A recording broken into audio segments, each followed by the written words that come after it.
I am one of your hosts, Sami Kinnison, here with co host Angela Belford.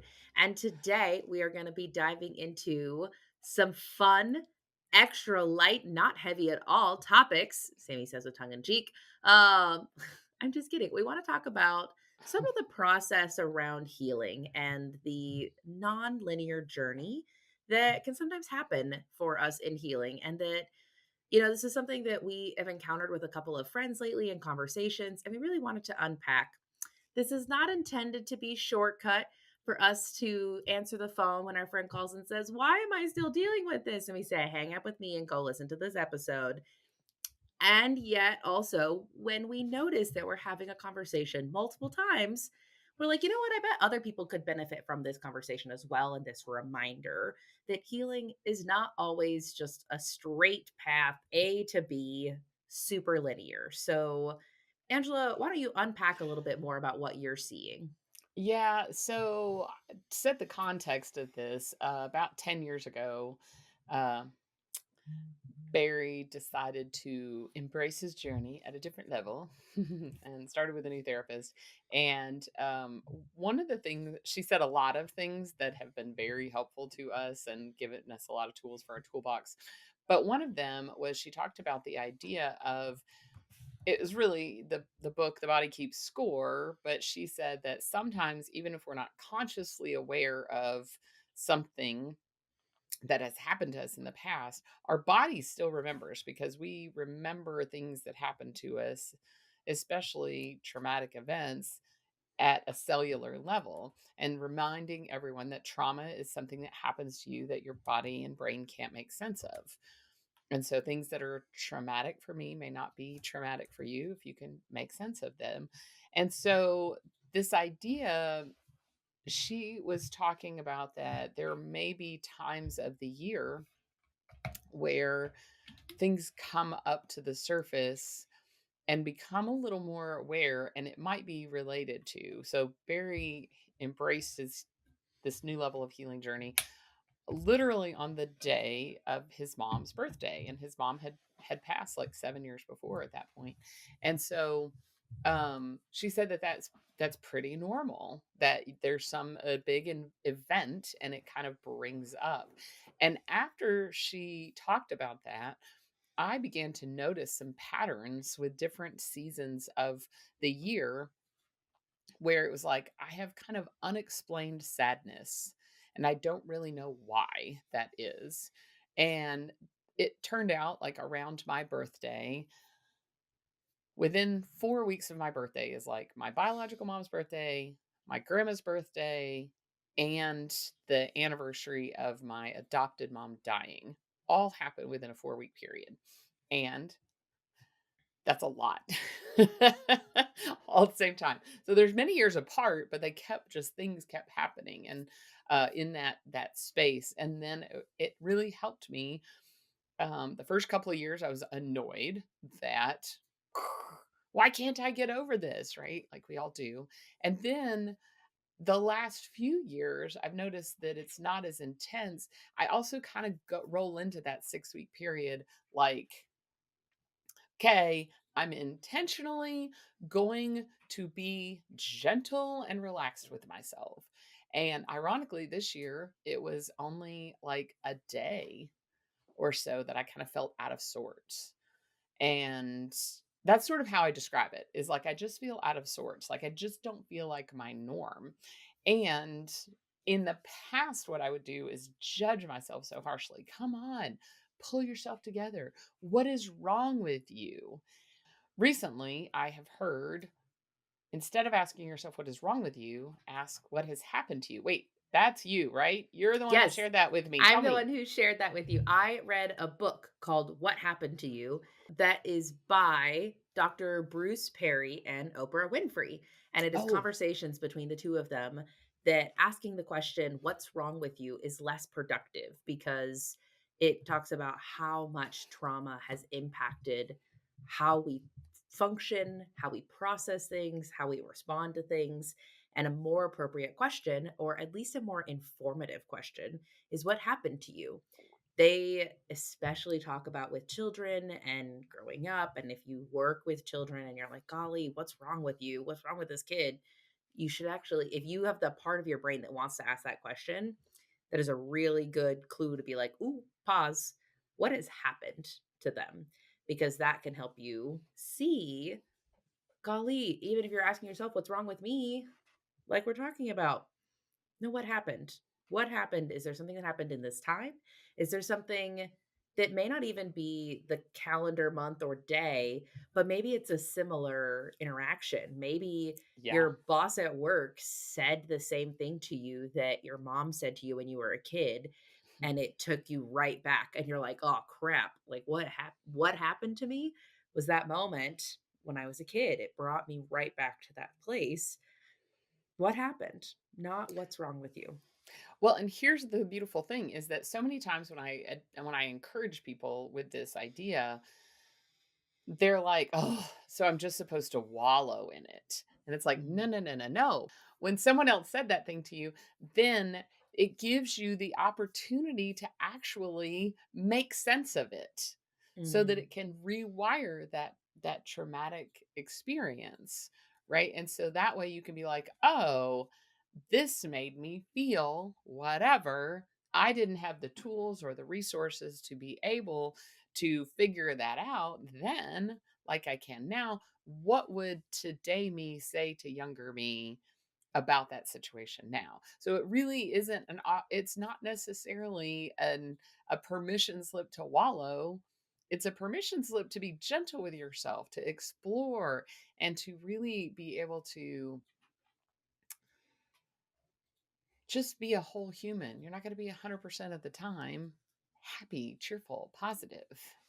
Well, and within that, I want to talk about the two ditches, one of them being wallowing. So somebody says, "What? I have to acknowledge my feelings. I don't want to wallow in my feelings."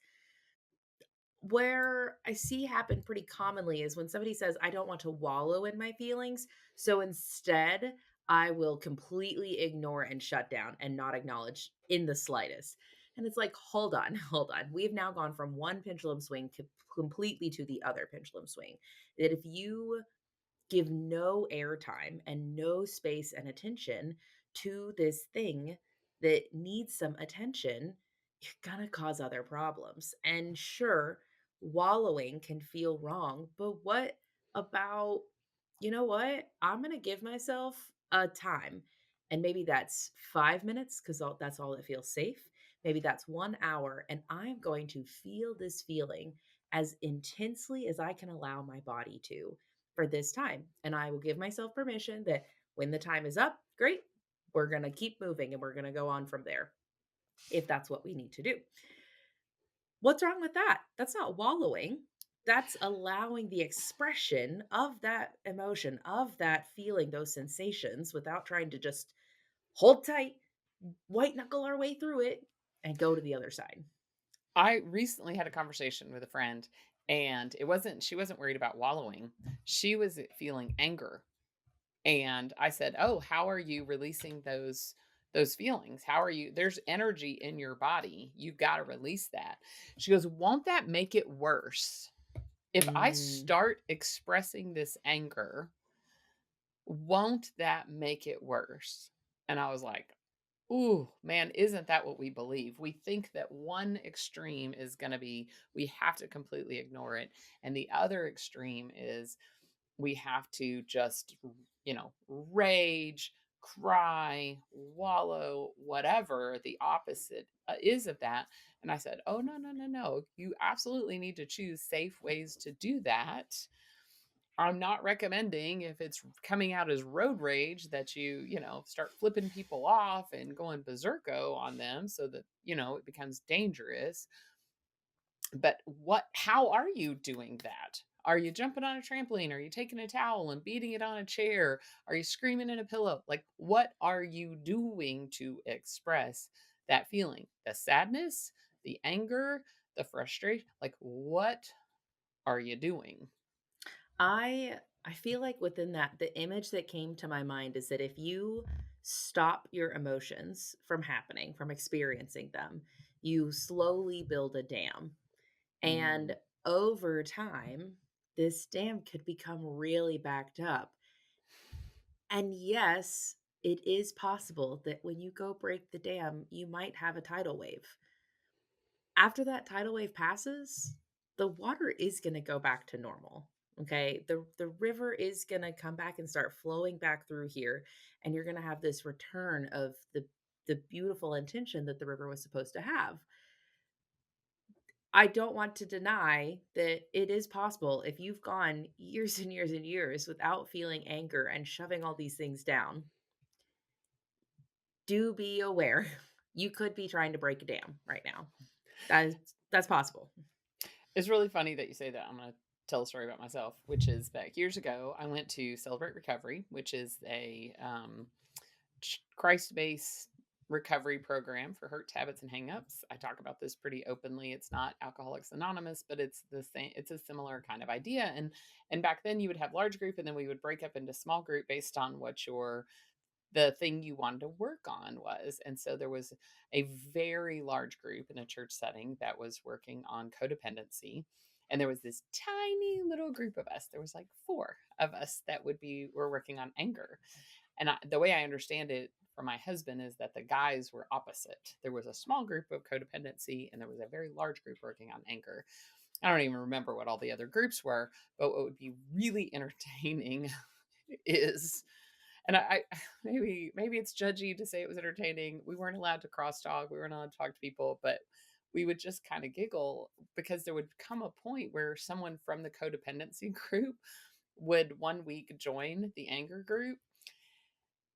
And it's like what you said. They have for years just taken and been people pleaser, people pleaser. And when it finally came out, they're so sweet natured, right? Like, so these sweet little, because I love, I was explained one time, codependency and Christian love can look so similar. It's about the intention. It's whether or not you are trying to win people over, trying to influence them, or trying to like win their approval versus, the purity of Christian love or purity of love.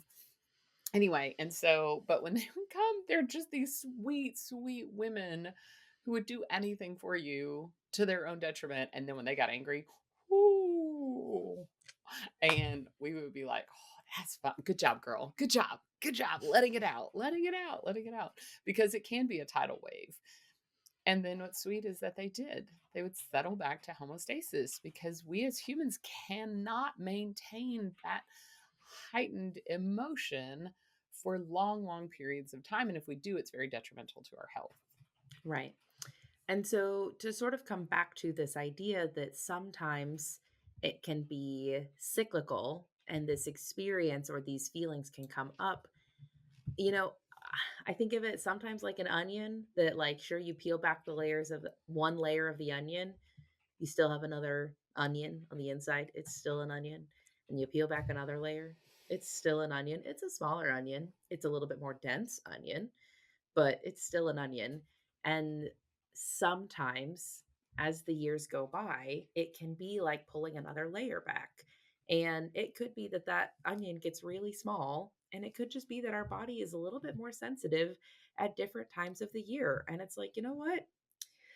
What can I do to inform the people around me that I need some extra gentleness in this moment in time, to remind myself and to give space for myself? Is that, you know, for some people, is that taking some time away from others to be like, you know what, I'm just going to go be sad or angry on my own because I don't want to hurt the people around me in the processing of that. Sometimes that's, I want to surround myself with people. It kind Hmm. of depends on you and how that works, but it's not bad that there are multiple layers of this onion and that it keeps coming up. That's actually really normal. Even if you're like, I've worked on this, I went to my therapist and I did this thing and I did that thing, your your body still remembers and your body still is going to hold on to some of those things. And that is how humans are supposed to work. Yeah, Okay. just because your brain is done processing it doesn't mean that it's completely processed out of your body because you've been burying it. And so, I use the example of breaking your leg. If you break your leg 4 weeks later, you wouldn't expect that you could run. And you know that you have to have surgery, that you have to be on crutches, that you have to be in a walking boot, that you have to go do physical therapy, and that you have to take it easy. we don't give ourselves the same compassion when it comes to the emotional things. The other thing is that one scenario I was talking with recently, I said, this is also like if you broke your leg 6 or 7 years ago and you never went and got the surgery and you never went and did the physical therapy and it healed wrong. And now we got to re break it and sometimes that re-break is actually more painful than the initial break. And that's what we got to Or do. it could be maybe you broke your leg and you did get the surgery and the surgery wasn't they said we think this will prevent pain in the future, but they put a couple of screws in your leg. I'm going to pause and let you guys know this is Sammy's real life story that I have two screws in my leg when I broke my leg when I was in 8th grade. And then let me jump back into the metaphor now. As you go on, my leg is fine. I don't regularly hurt from it. I don't hurt from it 99% of the time.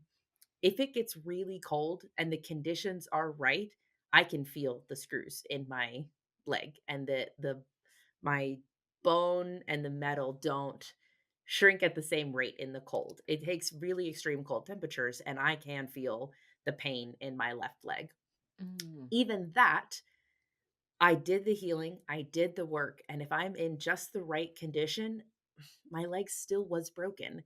It still has a sensitivity to it. And that's makes sense and is normal. Thanks for letting me jump out of the story, out of the metaphor that I knew you knew, Angela. I was talking about me. I just wanted to make sure everybody else knew that I was talking about me. I love that. That's such a great place to land because we would give ourselves that grace physically. I remember when the surgery, they were like, this is in her growth. She's broken her growth plate. Technically, you don't have to have surgery. She probably will heal fine, but it might give her arthritis. And I personally, at that time, we didn't have we were self-insured, which is code for I didn't have health insurance. So I was paying this cash out of pocket. And I was like, I am not going to let money hold me back from my child's potential pain because I thought that could for the rest of her life cause her pain. And so I was willing to do the surgery and pay all the things. And so when it hurts, when she has just those right conditions, it drives me crazy. Like here I can be so sweet and kind with her on like, "Yes, honey, I caused the pain of your perfectionism and I'm going to walk with you through this journey." And I still I have a little bit of mom guilt because I was like, "No, I paid all the money so that she could have the thing, so that she wouldn't have pain." And it's like I did all the things right and in the right condition, she's still. And I think that there's some element of the way we parents have to kind of reconcile our kids' childhood that is beautiful in that metaphor of like we did the very best we could. We maybe didn't make the and things in the right conditions, it still just didn't work out the way we had hoped that it would. And it doesn't help for me to have mom guilt or upset or whatever. I could have way more mom guilt for my son, who I made him walk around on a broken ankle for 2 weeks. I'm like, "You're fine. It's gonna be fine. It's gonna be fine." Actually, he did twice. I'm surprised he doesn't harass the crap out of me because he broke his finger too. And it was 2 weeks. And before we went and had the surgery because he freaking always was hurting himself. I just got tired of sitting in doctor's offices. Anyway, but I don't have this same mom guilt with him. I don't know what that's about. Oh, we'll unpack that another day. Keep going. So I think that I want to reiterate, what does that look like literally to be gentle with yourself on the mental and emotional side? What are some tips that you would give just to recap for us? Number one, I would say, yes, be gentle. And by that, I mean, you might not be able to expect your very best at work. You might not be able to expect your very best at home. You may have to consciously shift into survival mode. And sometimes you just got to survive and get through the thing you got to get through. Your kids may be watching some extra screen time. They may not get their teeth brushed every single day. You might not get it. I mean, there've been seasons of my life where it was like, oh, I got to shower once a week, right? Like, survive.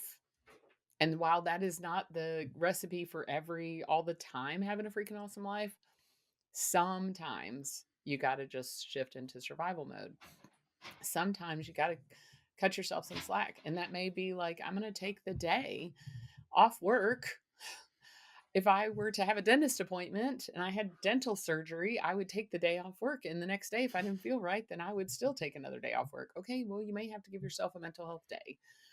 And so just No, in figure out. American culture, we'll be sending emails from the operating room. That's what we do. Seriously. Seriously. And I get it.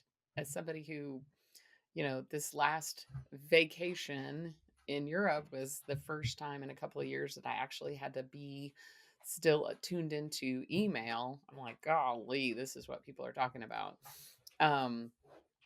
Anyway, so just figure out what it takes to survive and be gentle with yourself.